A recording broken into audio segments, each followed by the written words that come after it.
Okay, so they don't always give us the quadratic functions in that vertex form. So what do we do if it's in like the general form or in this form that we've seen before, ax squared plus bx plus c? We're used to working with that type of form because we use that for the quadratic formula. But now we're trying to graph these functions. So how could we get it into that form so we could see the vertex and things? Okay, so there's a way to do that. So if we were to take ax squared plus bx and then put the c off to the side, well, then what you're going to do is you're going to factor out a.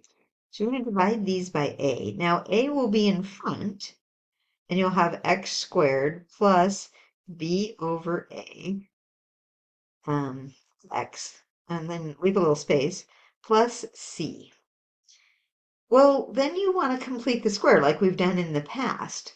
And so you're going to take, we'll try my other pen here. You're going to take b over a, and you're going to take half of that, divide it by 2.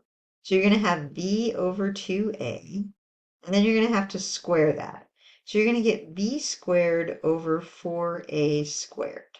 Okay? All right. So you can put that in here b squared over 4a squared. But then when you put it on the outside, you have to subtract it and you have to multiply it by a. So that's going to give you b squared over 4a is what it's going to give you. Now, this becomes kind of a mess over here, and we're going to replace that eventually with just k. But we can keep going here. X plus b over 2a squared plus, and we'll just put c minus b squared over 4a. Okay, we'll just put that for now.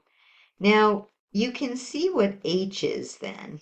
H is going to equal negative b over 2a. We've kind of worked with something like that before. And so what happens is we know what h is.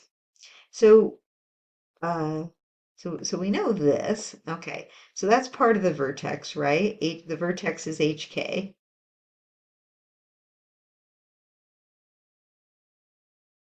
So we're going to create what we call the vertex formula. And that's written on your note page if you're following along with the note page.